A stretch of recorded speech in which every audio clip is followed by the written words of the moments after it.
Hello everybody, Mike with Spray Jones coming to you with another video on spray foam insulation. Today we are going to do answers for 7 questions. From 2 weeks ago we did a Q&A invite and 7 really good questions got put out. There was more, but we got to cut it off at some point. So today we're going to show you those answers and those Qs, those great questions. And so we're going to get into it right now.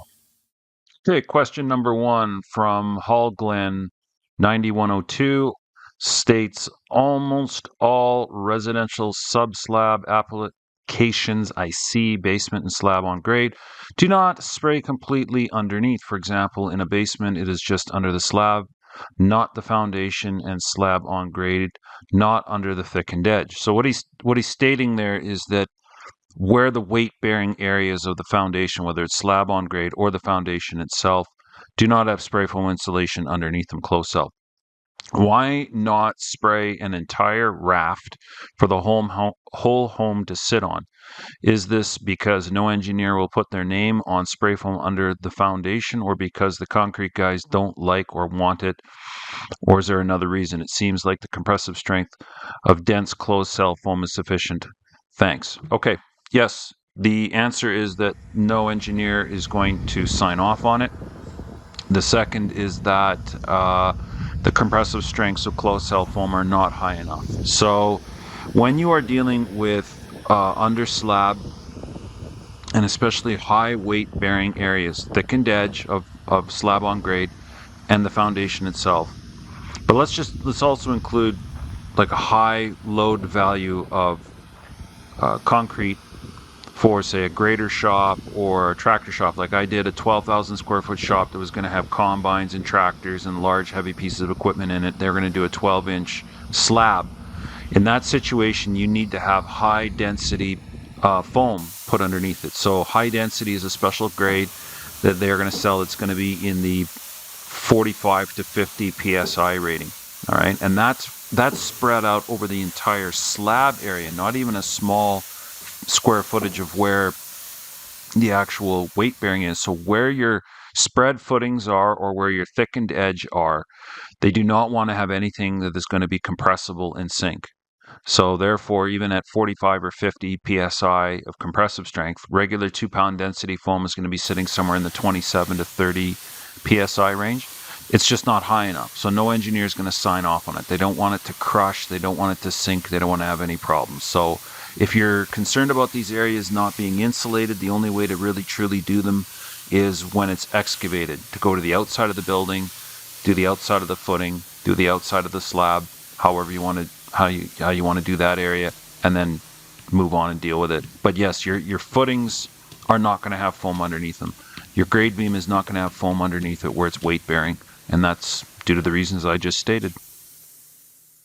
Okay, moving on to question number 2. The Stark Summers asks a very interesting question. What is your opinion on closed cell foam when it comes to density or R value? Would you rather have a 1.7, I'm assuming density, with 7.1 being the R value, or 2-pound density with 6.8? Okay, density does not determine your R value.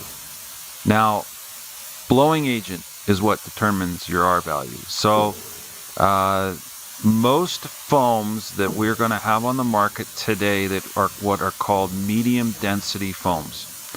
So a medium density foam is somewhere around 1.85 or 1.8, we'll call it, all the way up to 2.2, 2.3. Any higher than that, they're not competitive. Even at 2.2, it's not very competitive. If the best possible closed cell 2-pound density foam is going to be at 2 pounds or 1.9, and that means you're going to get the most amount of board footage out of a set of foam.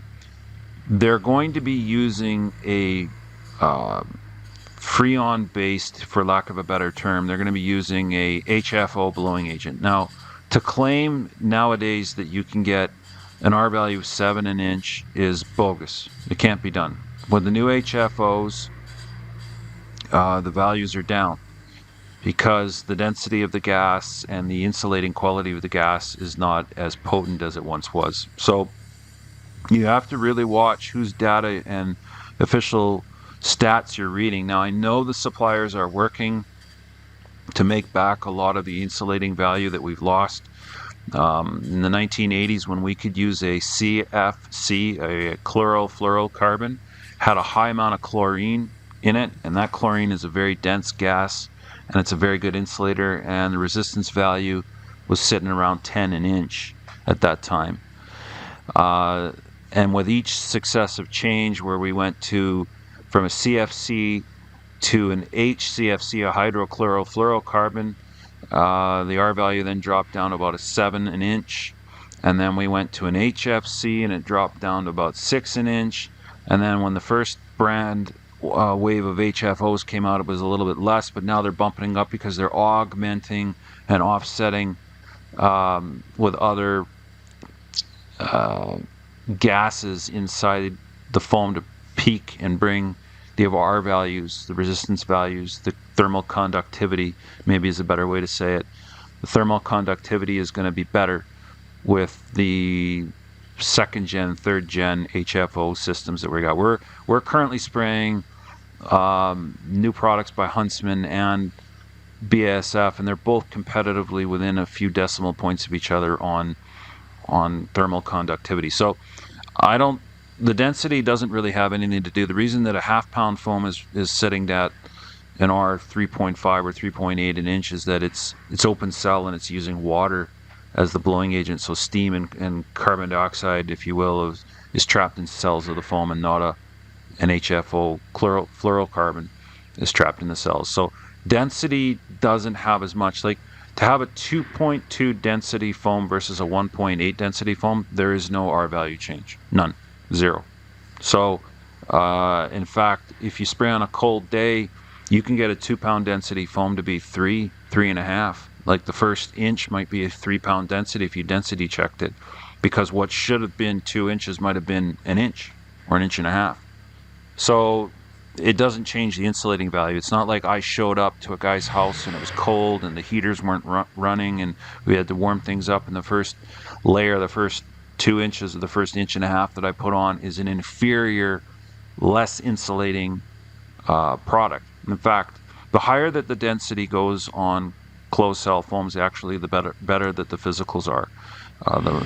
The more dimensional stability that you have, and it works just as a really, really good product. So there you go. Density and resistance values are not interconnected. So I would just stick with, I want to get as much mileage out of my foam as possible. So I want to be somewhere in the 1.85, 1.9, and that way I get more square footage per board, per drum set insulated. So that's what I want. Okay, moving on to number 3. DJ Nick Zamora asks, curious, if I put spray foam under my roof, technically making my attic conditioned space, do I technically need to condition it if I'm not using it? I'm also thinking, also getting 2 inches of closed cell and planning to bat under it to get up to an R49, but was wondering if it was okay to just have the bat on the drywall in the floor of the sealed attic. Okay, if you put 2 inches, Nick, to the underside of the roof deck, you've got a conditioned space. And it's not that we have to put mechanical equipment up there and actually force air up inside there. It's that it's now a warm zone or a cold zone. It's going to be whatever the mechanical equipment is making the living space. And this has brought on some great debate with some people that just don't understand simple physics.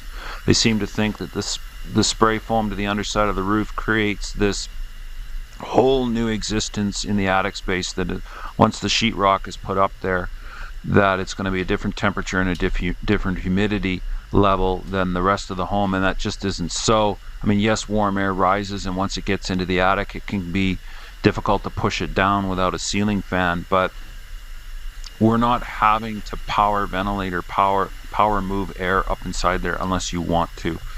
You're not going to have a different humidity level.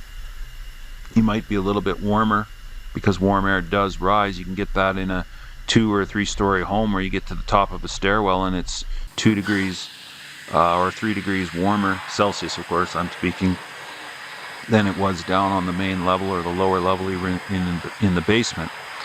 I'm not a big fan at all of putting bad insulation in front of closed cell foam, and I've got a whole video on that about flash and bat.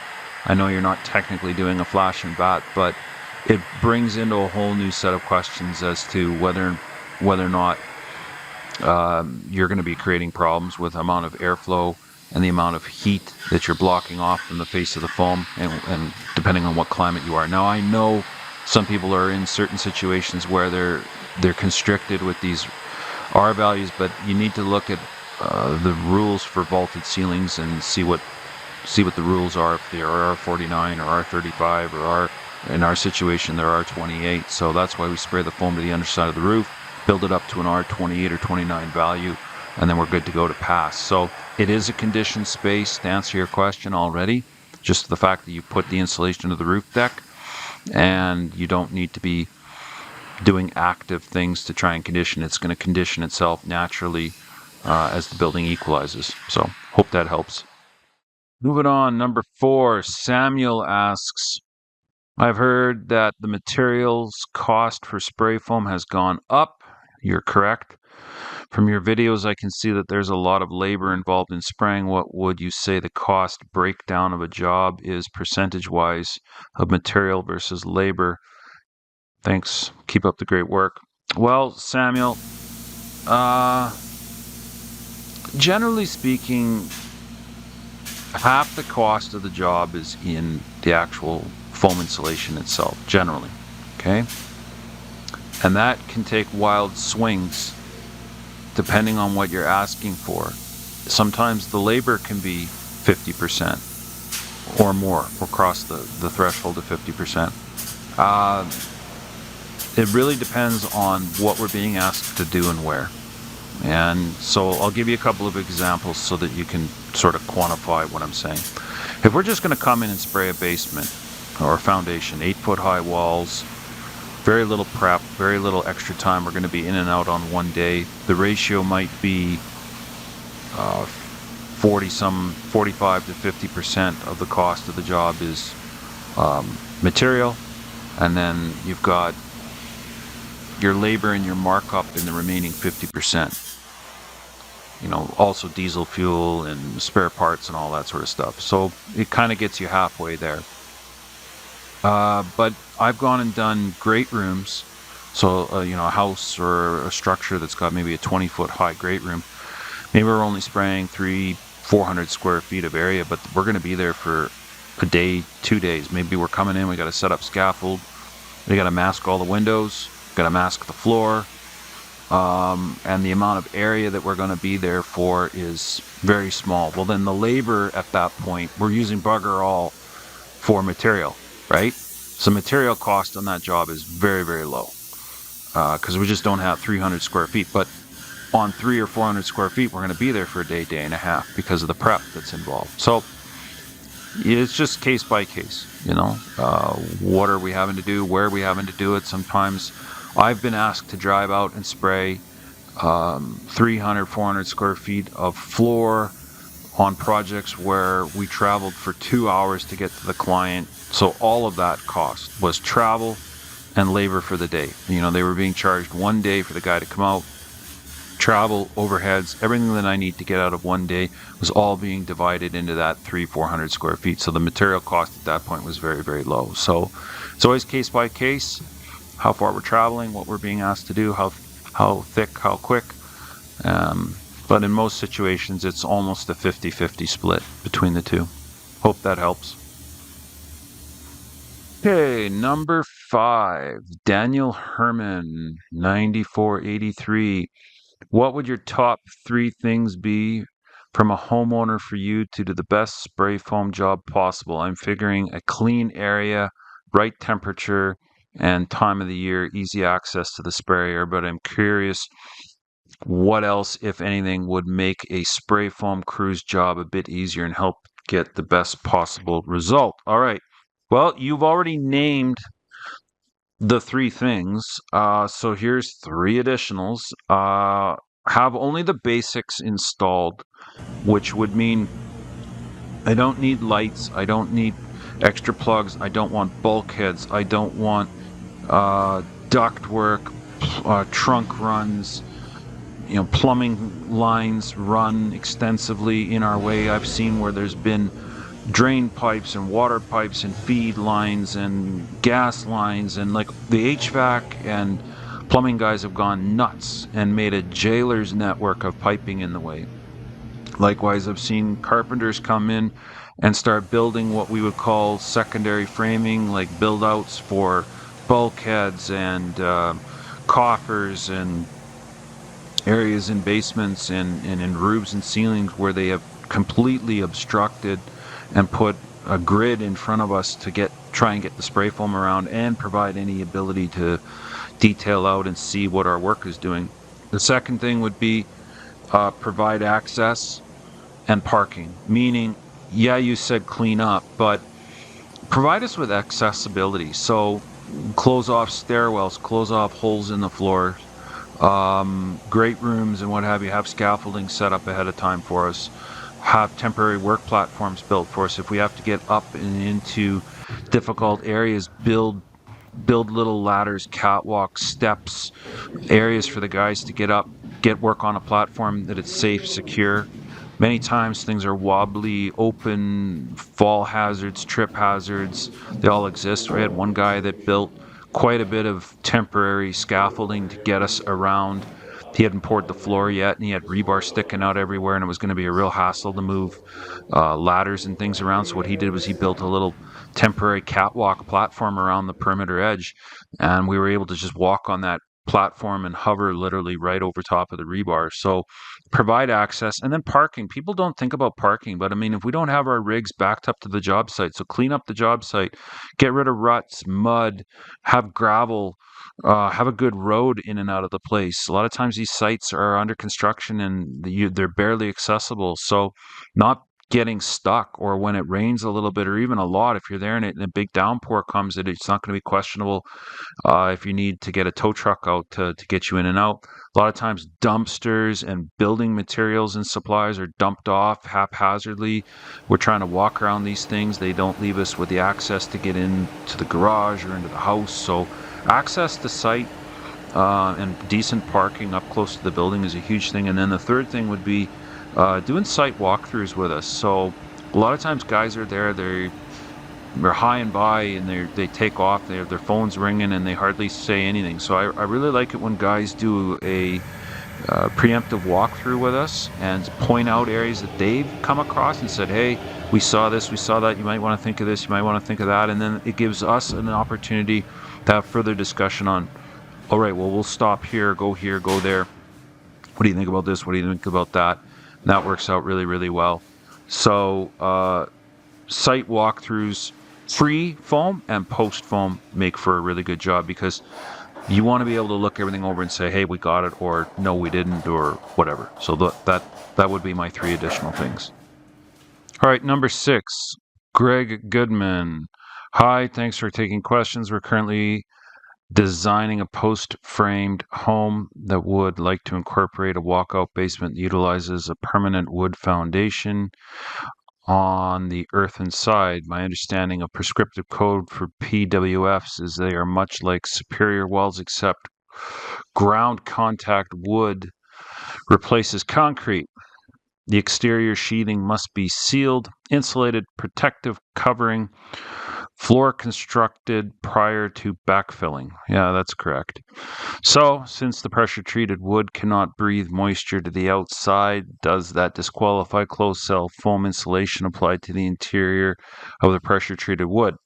I am now thinking that mineral wool insulation would be a better choice on the interior so that accumulated moisture could pass to the interior side, but I hate to give up on the structural advantages of closed-cell foam in PWF applications. Does open cell foam provide similar structural benefits while allowing moisture flow to the interior side? Okay.